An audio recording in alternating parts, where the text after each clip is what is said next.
নমস্কাৰ আপোনালোক সকলোকে স্বাগতম জনাইছো অসম ফিউচাৰ ইউটিউব চেনেললৈ আশা কৰো আপোনালোক সকলোৰে খবৰ ভাল তো ইতিমধ্যে Srimanta Sankardev university of health সায়েন্সৰ বিএসসি নাৰ্ছিং এন্ট্ৰেন্স এক্সামৰ ৰিজাল্ট ঘোষণা হ'ল বিএসসি নাৰ্ছিং এন্ট্ৰেন্স এক্সামৰ বহুতৰে ৰিজাল্ট ভাল হ'ল আৰু কিছুমানৰ ভবামতে ৰিজাল্ট নহল তো ৰিজাল্ট বিলাক আনএক্সপেক্টেড হয় যোৱা বছৰৰ তুলনাত এইবাৰ বিএসসি নাৰ্ছিংৰ মাৰ্কটো অলপমান হাই গৈছে যোৱা বছৰ হাইয়েষ্ট মাৰ্কটো হৈছিল 82 কিন্তু এইবাৰ হাইয়েষ্ট মাৰ্কটো হৈছে 90 তো ইয়াৰ তুলনাত এইবাৰ ৰ্যাঙ্ক বহুতে ইনক্ৰিজ হৈছে তো এইটো ভিডিঅ'ত আজি আমি ইয়াৰে কাট অফ হাই যাব নেকি বা ৰ্যাঙ্ক কিয় ইমান বাঢ়িছে বা সেম মাৰ্ক থাকিলেও দুৰে ৰ্যাঙ্কটো বেলেগ বেলেগ আৰু মেৰিট লিষ্ট দিবনে কাউন্সেলিং ৰিগাৰ্ডিং এই সকলোবিলাক তথ্য এই ভিডিঅ'ত আলোচনা কৰিম যদি আপোনালোকে চেনেলটো প্ৰথমবাৰৰ বাবে আহিছে তেন্তে সাবস্ক্ৰাইব কৰি কাষত থকা বেল আইকনটো অন কৰি থৈ দিব আৰু আমাৰ হোৱাটছআপ গ্ৰুপত জয়েন হৈ ল'ব লিংক ডেসক্ৰিপচনত দিয়া আছে তো এতিয়া পলম নকৰি ভিডিঅ'টোৰ মেইন টপিকলৈ আগবাঢ়ো তো প্ৰথম কুৱেশ্যনটো মেৰিট লিষ্ট দিবনে নাই তো বিএসসি নাৰ্ছিংৰ ৰিজাল্টখিনিৰ এখন মেৰিট লিষ্ট প্ৰকাশ কৰে এইটো এই বছৰ দিবনে নাই বহুতে কমেন্ট কৰি আছে মেৰিট লিষ্ট দিব কিন্তু এতিয়া নিদিয়ে কাউন্সেলিং হোৱাৰ পিছত সিলেক্টেড ক্যান্ডিডেটখিনিৰ মেৰিট লিষ্ট প্ৰকাশ কৰিব এইখন মেৰিট লিষ্টত কোনজন ক্যান্ডিডেটে ক'ত সিট পাইছে সেইটো প্ৰকাশ কৰিব তো এইটো এতিয়া নহয় যেতিয়া কাউন্সেলিং হয় কাউন্সেলিং হোৱাৰ পিছতে সেইখন প্ৰকাশ কৰিব তো আপোনালোকে মেৰিট লিষ্টখনৰ কথা গম পালে নেক্সট কাউন্সেলিং কেতিয়া হ'ব এইটো ভিডিঅ'ত জাস্ট কাউন্সেলিং কেতিয়া হ'ব সেইটো কম নেক্সট কাউন্সেলিং কেনেকৈ কৰিব লাগিব কাউন্সেলিংৰ নোটিছ বিলাক ক'ত পাব এই সকলোবিলাকৰ তথ্য বেলেগ এটা ভিডিঅ'ত জনাম তো কাউন্সেলিংৰ ক্ষেত্ৰত নৰমালি কাউন্সেলিং ৰিজাল্ট দিয়াৰ এমাহৰ ভিতৰত হয় কিন্তু এইবাৰ ৰিজাল্ট জুনৰ 28ত দিছে আৰু জুলাইৰ মাহটোত বন্ধৰ মাহ হয় তো জুলাইৰ মাহটো কলেজ স্কুল কলেজ এই সকলোবিলাক বন্ধ থাকে সেই কাৰণেতো জুলাইৰ মাহত এডমিশনটো নহয় তো কাউন্সেলিংৰ ক্ষেত্ৰত ক'বলৈ গ'লে জুলাইৰ 30 তাৰিখৰ ভিতৰত হৈ যাব পাৰে আৰু যদি বন্ধৰ কাৰণে জুলাই 30 তাৰিখৰ ভিতৰত নহলে আগষ্টৰ ফাৰ্ষ্ট উইকত ইয়াৰে কাউন্সেলিং হ'ব আগষ্ট মাহৰ 7 বা 10 তাৰিখৰ ভিতৰত ফাৰ্ষ্ট কাউন্সেলিংৰ প্ৰসেছখিনি সম্পূৰ্ণ হৈ যাব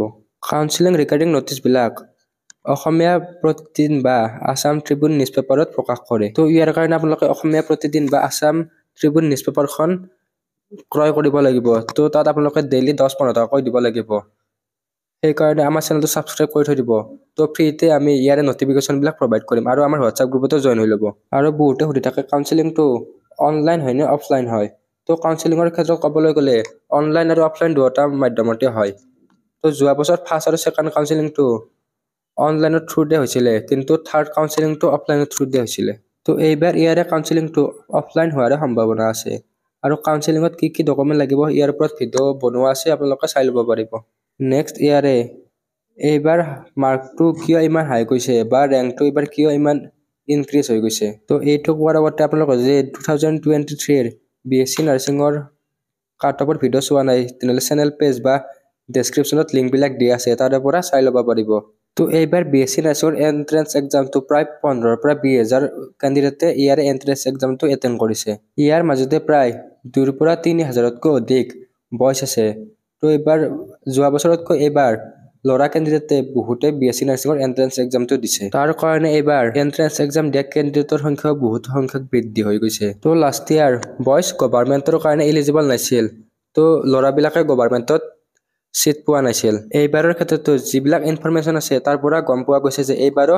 লৰাৰ কাৰণে গভৰ্ণমেন্টত সিট নাই তো বয়স বিলাকে প্ৰাইভেটতে এডমিশন ল'ব লাগিব যেহেতু এইবাৰ ইয়াৰে এন্ট্ৰেন্স এক্সাম দিয়া ক্যান্ডিডেটৰ সংখ্যা বহুত বৃদ্ধি হৈছে সেই কাৰণে এইবাৰ ইয়াৰে মাৰ্কটো হাই গৈছে তো আপোনালোকক এটা এক্সাম্পলৰে বুজাও যোৱা বছৰ যদি 80 মাৰ্ক পোৱা ক্যান্ডিডেটজনৰ ৰ্যাঙ্ক 30-40 আছিল এইবাৰ সেই 80 পোৱা মাৰ্ক পোৱাজনৰ ৰ্যাঙ্ক 150-200 লৈকে গৈছে তো আপোনালোকে অনুমান কৰিব পাৰে যে কিমান হাই কম্পিটিশন হৈ গৈছে এইবাৰ যে ৰ্যাঙ্ক বিলাক দিছে সকলোৰে তাত গাৰ্লছ আৰু বয়জ দুটা মিলি ৰ্যাঙ্ক বিলাক দিছে যদি এই ৰ্যাঙ্ক বিলাকৰ মাজৰ পৰা কেৱল গাৰ্লছ বিলাক সিলেক্ট কৰে তেনেহলে কাট অফ লাষ্ট ইয়াৰৰ দৰে প্ৰায় সেমে যাব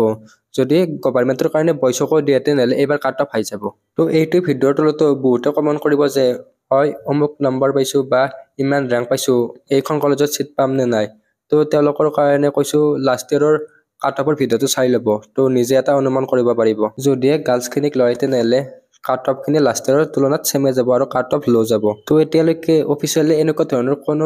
নোটিছ দিয়া নাই যে কেৱল গাৰ্লছক ল'ব বা বয়ছক নলয় তো যদি কিবা নটিফিকেশন আহে তেনেহলে আমাৰ চেনেলত দি থৈ দিম তো আপোনালোকে চেনেলটো সাবস্ক্ৰাইব কৰি কাষত থকা বেল আইকনটো অন কৰি থৈ দিব যদি আপোনালোকৰ এক্সামটো বহুত বেছি বেয়া হৈছে তেনেহলে GNM nursing BSc medical technology বা পেৰামেডিকেল কোৰ্সৰ আপোনালোকে এন্ট্ৰেন্স এক্সামটো দিব। তো যদি আপোনালোকে GNM nursing, BSc medical technology, পেৰামেডিকেলৰ কৰ্চৰ কাৰণে ই বুক ল'ব বিচাৰে তেনেহ'লে আমাৰ ই বুক কেইখন ল'ব পাৰে, লিংক ডেছক্ৰিপশ্যনত দিয়া আছে। তো আপোনালোকে তাৰে পৰা কিনি ল'ব পাৰিব। তো এইটো ভিডিঅ'ত এটা থুলমূল আপোনালোকক ইনফৰমেশ্যন দিবলৈ চেষ্টা কৰিলোঁ। আশা কৰোঁ আপোনালোকে ভিডিঅ'টো বুজি পালে। তো কাউন্সিলিঙৰ প্ৰচেছৰ ওপৰত ভিডিঅ' অতি সোনকালে দিম আৰু ডি ফাৰ্ম বি ফাৰ্মৰ কাৰণেও কাট অফ মাৰ্কৰ ভিডিঅ' অতি সোনকালে লৈ আহিম। তো আজিৰ এইটো ভিডিঅ'ত এইখিনিয়ে। ধন্যবাদ।